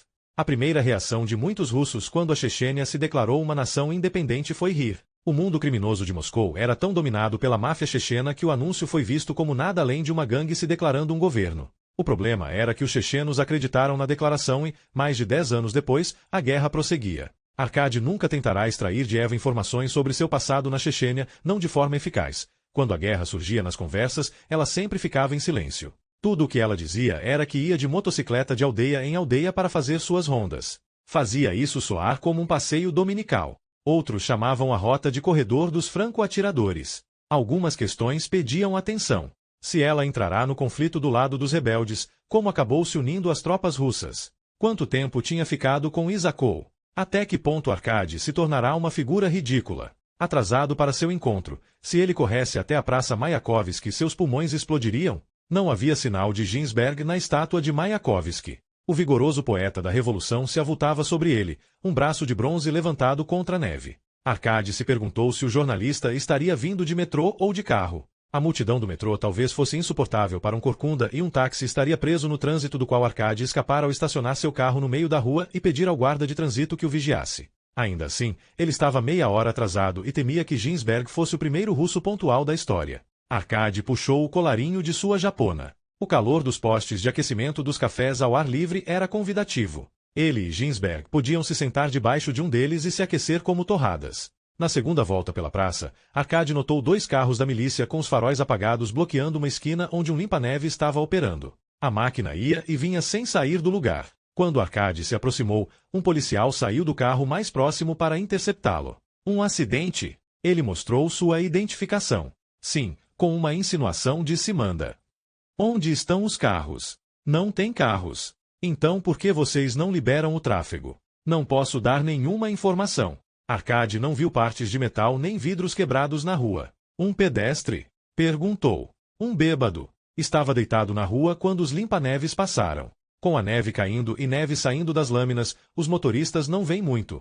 Passaram direto por cima dele. Ele foi esmagado. O outro carro de patrulha acendeu o farol. Os feixes de luz iluminaram montes de neve rosada. Você sabe o nome dele? Não sei. Um judeu, eu acho. Isso é tudo? Um anão. Um judeu anão. Quem ia enxergar alguém assim em uma noite como esta? Ele estava carregando alguma coisa? Não sei. Os detetives disseram que foi um acidente.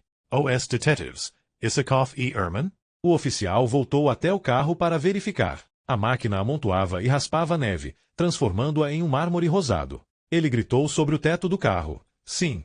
Detetives Isakov e Ehrman. Eles disseram que era uma pena, mas foi um acidente, nada que justifique estardalhaço. Bem, eles são homens ocupados. Quando Arkady voltou à sede do partido, a comemoração se reduzira a Platonov, o propagandista Surkov e Tânia. Por que ela ficará não estava claro. Embora fosse óbvio que Surkov estivesse desesperado para impressioná-la, mulheres bonitas que entravam na sede do partido em geral estavam no endereço errado, e o grupo tinha se apertado no escritório para que ele pudesse exibir seus 4 telefones, seus 3 televisores e todos os controles remotos de que um profissional de mídia experiente precisaria. Um laptop aberto na mesa emitia um brilho azul celeste. As paredes estavam cobertas de fotos das glórias soviéticas do passado. A bandeira russa hasteada no telhado do Rei Shasta, um cosmonauta na estação espacial Mir, um montanhista exultante no Everest.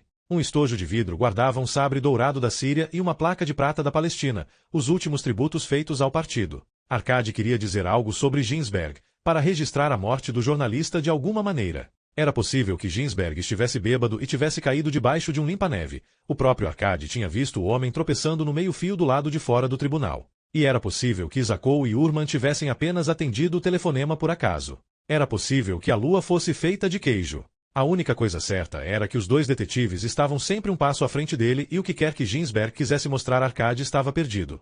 A atenção de todos os demais estava fixada em uma túnica branca que Surkov tirou de um caixote de madeira com carimbo Arquivos Confidenciais do Partido Comunista da União Soviética. O uniforme dele. Surkov abriu a túnica e pendurou-a nas costas de uma cadeira na frente do laptop. O tecido estava amarelado ao longo das dobras e exalava um tênue odor de cânfora. Platonov disse para Arkady. Contei a ele sobre a visão de Stalin no metrô. Isso que deu a partida nele. Vou embora. Só mais alguns minutos. Os objetos pessoais dele. Surkov mostrou um kit de costura antigo, um instantâneo de uma garota sardenta em uma moldura oval, uma bolsa de veludo que guardava um cachimbo de raiz de roseira com um fornilho quebrado. Ele movimentou o cursor do laptop. Seu filme favorito. Na tela, um homem com uma tanga de couro se balançou em um cipó na selva. Tarzan aterrissou no alto do galho de uma árvore e deu seu grito selvagem ululante. Nós conhecemos o Stalin humano, disse Surkov. A arpista deu de ombros. Parecia mais interessada no filme. Não acho que os cipós crescem desse jeito, de cima para baixo. Suas consoantes tinham um leve sibilar, um sinal de fala corrigida, o que apenas a tornava mais encantadora. Surkov perguntou. Tânia, qual é o seu nome completo? Tanya. Tanya? Tanya, Tanechka, Tanyushka, Platonov. Vocês estão bêbados. Exceto você. Ela apontou para Arkady. Você tem que tirar o atraso. Esperem, isso torna tudo perfeito. De um armário, Surkov pegou um busto de Stalin de gesso branco que acrescentou ao conjunto em sua mesa. Aqui está ele. Arkady se lembrou de seu pai dizendo, Stalin adorava filmes.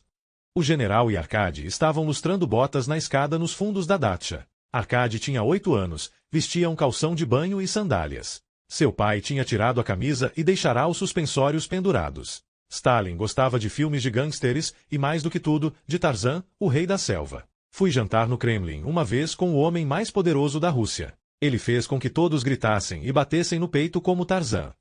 O senhor bateu no peito. Arkady Pergantara. Fui quem fez mais barulho.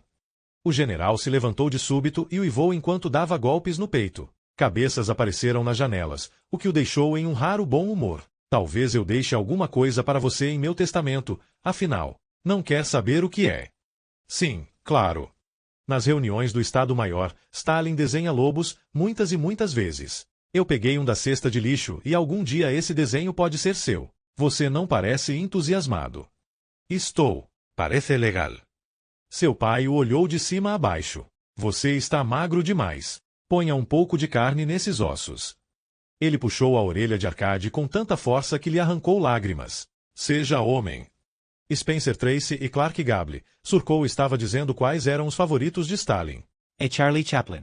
Stalin tinha um maravilhoso senso de humor. Os críticos dizem que ele era um inimigo dos artistas criativos. Nada pode estar mais longe da verdade. Escritores, compositores e cineastas o enchiam de pedidos para que desse sua opinião.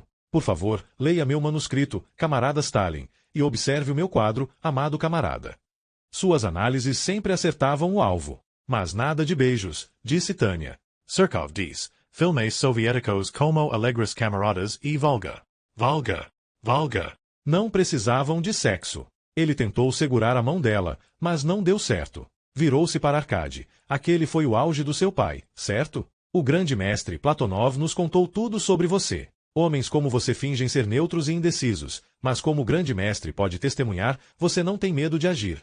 Certos grupos atacam Stalin porque querem destruir a Rússia. Stalin é o símbolo que eles atacam porque construiu a União Soviética, derrotou a Alemanha fascista e transformou um país pobre em uma superpotência. Devo admitir que algumas pessoas inocentes sofreram, mas a Rússia salvou o mundo. Agora nós temos de salvar a Rússia. Platonov disse, você entende como é ultrajante os patriotas russos reivindicarem Stalin? Stalin é e sempre será nosso.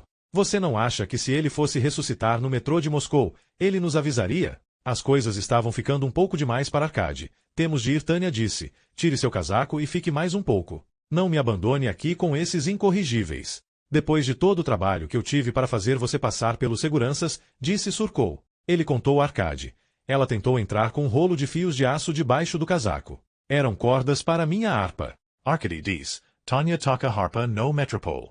Eu vi. Só que eu nunca sei quando é a próxima vez que ela vai se apresentar. De aço? Platonov perguntou a ela. Dura mais do que tripa de ovelha e é mais barato do que prata ou ouro. Surkou disse. Antes que você vá, eu queria lhe dizer que era um grande admirador das campanhas do general Renko e nunca aderia aos rumores. Guerras são terríveis, mas nenhum general soviético colecionava orelhas de inimigos. Arkady disse. Elas eram secadas e amarradas como damascos. Ele fazia os pilotos jogarem as orelhas sobre as linhas inimigas. Se você é um garoto de Berlim e a sua primeira noite nas trincheiras e orelhas começam a cair do céu, talvez você não esteja lá na manhã seguinte. Você viu? Ele trouxe de lembrança para casa. Bom, o importante é que ele voltou para casa e Deus sabe o que viu no fronte. Sendo quem você é, tem uma coisa aqui que você talvez aprecie. Algo muito especial. Em sua mesa, o chefe de propaganda colocou um gramofone esmaltado de preto, o prato giratório de feltro, um braço e um alto-falante decorados com arabescos prateados. De um álbum de discos sem título, notas ou crédito, ele tirou um disco rígido e pesado de 78 rotações. Segurou o disco pelas bordas com as pontas dos dedos e o colocou no eixo. O rótulo está em branco. Uma prensagem única, que não foi lançada para o público geral. Surkou colocou a agulha na ranhura. Será que conheço quem vai tocar? Perguntou Tânia. É de antes de sua época, disse Platonov. A acústica do escritório parecia se expandir e interceptar tosses nervosas, um arrastar de pés e medo de palco em outra sala. Finalmente, a nota de um piano. Beria no piano, diz Surkov. Beria, que havia assinado sentenças de morte para talvez milhões de seus compatriotas como chefe da segurança do Estado, hesitava um pouco no começo, mas ganhava confiança enquanto tocava. Mais rápido! Alguém ordenou, e Beria imediatamente alcançou o tempo da música. Tânia estava surpresa. Conheço isso. T for 2 foot. Eu toco isso. Beria também era um dançarino e tanto disse Surkou. Tânia sussurrou para Arkady. Eu também me lembro de você. Você estava sentado com americanos no café da manhã do Metropol. Pensei que você estivesse de olhos fechados. As pessoas ficam nervosas se você as observa enquanto estão comendo. Por que você estava com americanos? Temos um amigo em comum. Usou o termo para se referir vagamente a Petya. Dança. Surkou estendeu a mão para ela. Ela deu de ombros e deixou que ele a arrastasse para um tipo de polca oscilante ao redor da mesa. Platonov observava melancólico, sentindo falta de uma companheira de sua idade. Você a conhece bem?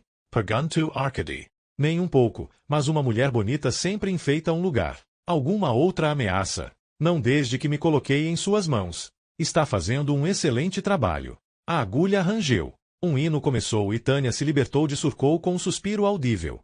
Hinos ortodoxos eram uma mistura lenta de vozes, repetitivos e hipnóticos. Arkady se perguntou quem estaria em tal coro de carniceiros. Brezhnev? Molotov? Khrushchev? Um barítono forte levou-os até o final dos estalidos dos arranhões. Esse é o Marechal Budione, o cossaco, disse Surcou. Pelo que Arkady se lembrava, seu pai considerava Budione o homem mais estúpido do Exército Vermelho, um velho soldado da cavalaria que nunca fez a transição dos cavalos para os tanques e valia pelo menos um batalhão para os alemães. Tanya diz, comunistas cantando hinos? Platonov comentou, em tempos de guerra as pessoas rezam, quer sejam ateias quer não. Nenhuma das canções tinha introdução, mas, como se obedecesse a um comando, o hino cedeu lugar a uma única voz que cantou, procurei pelo túmulo da minha amada enquanto o sofrimento dilacerava meu coração. O coração dói quando se perde o amor. Onde você está, Sulico? Surcou murmurou. É ele. A voz de Stalin no dia a dia era tão seca e irônica quanto a de um carrasco. A canção revelava um tenor agradável e um tato sentimental para a melodia. Era apenas um solo, Stalin e o piano, com Beria, presumivelmente, de volta ao teclado. O grande líder tinha um sotaque da Geórgia, mas a canção era originalmente de lá, e a história era clássica. Um amante desesperançado descobre que a mulher que procura foi transformada pela morte. Quando ele chama por ela, você está aí, minha Sulico, um rouxinol responde, sim. Surcou disse, ele poderia estar aqui conosco, sua voz parece muito perto. Então definitivamente é hora de ir embora, disse Arkady. Tânia pediu carona. As pessoas com que eu vim já foram embora e meu casaco está lá embaixo. Fique comigo, Taniuska, Surcou falou. Ela segurou o braço de Arkady. Salve-me desse bolchevique maníaco. É o Dia Internacional da Mulher. Me proteja. Vamos? Arkady chamou Platonov. Já vou. O depósito estava contornado de branco pela luz de um poste. Dentro do depósito, na escuridão, havia cabides de casaco, uma máquina copiadora, um scanner e um picotador de papel. Platonov ainda não descera. Em vez disso, Sulico estava tocando outra vez e o tenor sentimental cantava. Vi o orvalho de uma rosa cair como lágrimas. Você também está chorando, minha Sulico. Dance comigo, Tanya diz. Você já não dançou? Surcou não conta. Ela tirou o casaco verde dos ombros de Arkady e pegou suas mãos. Você sabe dançar. Arkady dava conta de uma valsa. Era um interlúdio apropriado em uma noite como aquela. Stalin cantando, as janelas vibravam, Tânia descansando a cabeça no peito de Arkady. Que par ridículo eles formavam, pensou. Ela era a bela do baile e ele tinha a aparência de quem devia estar limpando a neve. Havia calos nas pontas dos dedos dela, mas eram de tocar harpa. Sinto muito estar com o mesmo vestido com o qual você me viu esta manhã. Toquei o dia todo em recepções. Devo estar parecendo um repolho amassado. Um pouco. Você deveria dizer que eu pareço uma rosa branca. Você não é de falar muito, é? Ele pensou em puxar assunto. Você quer mesmo se casar com um americano? Ela levantou a cabeça por um momento. Como você sabe? Agência Cupido. Eles a descreveram como uma dançarina. De que tipo de dança? Depois de um momento, moderna. O que mais eles disseram sobre mim? Que você não era o meu tipo. Sabe, o problema deles é que não gostam de espontaneidade. Eu acredito que se uma oportunidade aparece, você deve aproveitá-la. O que você acha de aventuras? São quase sempre desconfortáveis.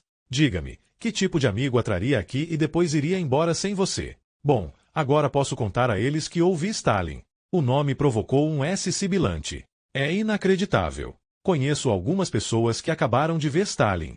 Elas estão malucas. Não sei. Eles esbarraram nas mangas dos casacos pendurados. Você merece um parceiro melhor. Você é exatamente quem eu queria. Tem sorte com as mulheres? Ultimamente, não. Talvez sua temporada de azar tenha acabado. Quando a música terminou, Tânia se afastou relutantemente. Sulico foi substituída por um discurso, uma das arengas de Stalin, que podiam ser intermináveis porque o grande instrutor era interrompido o tempo todo por aplausos descritos nos jornais como constantes e ensurdecedores. De qualquer maneira, nada para se dançar, Arkady pensou, e embora percebesse que Tânia estava desapontada, vestiu o casaco. Temos de esmagar e derrubar a teoria que proclama que os destruidores trotskistas não dispõem de grandes recursos. Lá estava o outro Stalin, a voz como um martelo e as palavras como pregos de um carpinteiro. Isso não é verdade, camaradas. Quanto mais avançamos, quanto mais sucessos temos, mais odiosos se tornam os remanescentes das classes exploradoras. É preciso esmagá-los e destruí-los. Aplausos irromperam quando Surcou aumentou o volume e deixou a maré alta da adulação extravasar do gramofone. Arkady não disse nada porque Tânia tinha colocado um garrote em torno de seu pescoço e apertado. Tocar harpa garantia a força dos braços. O garrote era uma corda de aço da harpa, cujas pontas estavam presas a um cabo de madeira. Tânia estava atrás de Arkady, mas ele não iria a lugar nenhum e tudo que ela precisava fazer era se inclinar para trás que o faria parar. A corda se enterrava em seu pescoço e cruzava atrás pelas mãos fortes dela. Se ele não tivesse levantado a gola do casaco, a corda seria uma faca circular. Mesmo assim, o cordão estava apertado demais para Arcade puxá-lo ou afrouxá-lo. Quando ele tentava estender as mãos por trás ou se virar, ela aplicava mais pressão. Ele não conseguia respirar nem gritar porque sua traqueia estava fechada. Aplausos avultaram e gritos de acabe com eles, e jogue-os aos cães. Arcady sent you SEU Rosto in flour. Ela o mantinha se mexendo para trás e desequilibrado, deixando dar golpes e derrubar os panfletos que estavam em uma copiadora. Marques, perguntas frequentes. Arcade tinha uma ou duas perguntas. Ela errou um chute na parte de trás do joelho dele. Se ele caísse, ela poderia arrastá-lo pelo pescoço e ele morreria ainda mais depressa. Aplausos firmes e gritos de as balas são boas demais. O estrangulamento vinha em etapas. Primeira, descrença e uma selvagem tentativa de resistência. Segunda, começo do reconhecimento dos recursos minguando. Terceira, espasmos, dormência, aceitação. Ele estava fundo na etapa 2. Chutou a copiadora e se atirou para trás. No afrouxamento momentâneo, ele bateu a cabeça contra dela e escutou o estalido de um osso. Aplausos crescentes e gritos de acabe com eles e acabe com eles e acabe com eles de novo. Eles começaram a patinar no sangue. Ele conseguiu agarrar uma das mãos dela e afrouxar a corda o suficiente para ter uma respiração mínima. Se jogou para trás, encaixou-a contra as prateleiras e uma cascata de lâmpadas, quadros de avisos, marcadores e tesouras. Ela largou a corda e agarrou uma tesoura que caía. Aplausos estrondosos e exigências de pise neles como vermes. Ela o golpeou no pescoço, mas o colarinho levantado amorteceu a penetração. Quando ela girou para atingir seus olhos, ele bloqueou o braço dela e a empurrou sobre a mesa de trabalho. Ela tentou sair de cima da máquina de cortar fotos com a tesoura em punho, mas ele segurou-a pelo pulso e, com uma das mãos, manteve a mão dela presa sobre a máquina de cortar enquanto levantava a lâmina. Aplausos histéricos, todos de pé, gritando até enrouquecer, agitando os punhos e outra vez aplaudindo com mãos inflamadas. Ele poderia cortar o pulso dela. A palma. O meio dos dedos. Talvez, para um arpista, as pontas dos dedos fossem suficientes. Arcade se viu como em uma foto, observando o sangue escorrer do nariz quebrado de Tânia, sua mão esticada e a maneira como ela fixava os olhos na lâmina de cortar. Comporte-se, ele disse em não mais do que um grasnido. Ela largou a tesoura e caiu no chão, tremeu como se tivesse calafrios e deixou que ele amarrasse suas mãos atrás das costas com um fio de extensão. Meu Deus! Surcou estava parado na porta. Ele acendeu as luzes e um quadro de sangue vermelho tomou forma. Meu Deus! Meu Deus! Platonov vinha logo atrás de Surcou, a cada degrau mais lento do que no anterior. O que aconteceu aqui? Vocês abateram um porco? Prateleiras, papéis, a copiadora de cabeça para baixo, tudo estava no chão em uma poça de sangue e vidro quebrado. Tânia estava sentada, encostada em uma impressora, as pernas abertas saindo por sob o vestido manchado de vermelho. Ela mantinha a cabeça para trás para estancar o sangue. Meus panfletos. Surcou tentava separar um Marques, perguntas frequentes ensopado de sangue do outro. Você está louco, Renko? O que fez com Tânia? A garganta de Arcade doía demais para desperdiçar palavras com Surcou. Esperando encontrar um caderninho de endereços, ele espalhou o conteúdo da bolsa de Tânia na mesa de trabalho. Cigarros, isqueiro, chaves de casa, bolsa de moedas, cartão do metrô, carteiras da academia e de locadoras de filmes estrangeiros e de um cybercafé, um passe para o conservatório, um calendário de santos da Igreja do Redentor e documentos em nome de Tatiana Stepanovna Cedrina, uma inocente que não faria mal a uma mosca. Ele estava olhando para a única foto que ela tinha consigo quando luzes de faróis varreram o pátio. Arcade correu para fora, mas só conseguiu ver de relance um carro esporte azul ou preto. É claro que haveria transporte para ela sair dali. Ele teria pensado nisso se não tivesse focado toda a sua atenção na fotografia. Era a mesma foto de Tânia que ele vira ampliada no álbum da Cupido. A mesma princesa de neve no mesmo declive em forma de diamante negro. No entanto, o retrato da agência era apenas metade da fotografia. A foto de Tânia incluía seu parceiro de esqui, um homem de peito como um barril com trajes de um vermelho temerário, embora Arcade experimentasse a surpresa que as pessoas têm quando veem um rosto familiar em um ambiente estranho, não teve dificuldade em reconhecer o detetive Marat Urma. Ele olhou para os flocos atravessando a luz de um poste. Abriu o casaco para deixar o frio entrar. Mais tarde, cada movimento do pescoço seria uma agonia. Mas naquele exato momento o entorpecimento era bom.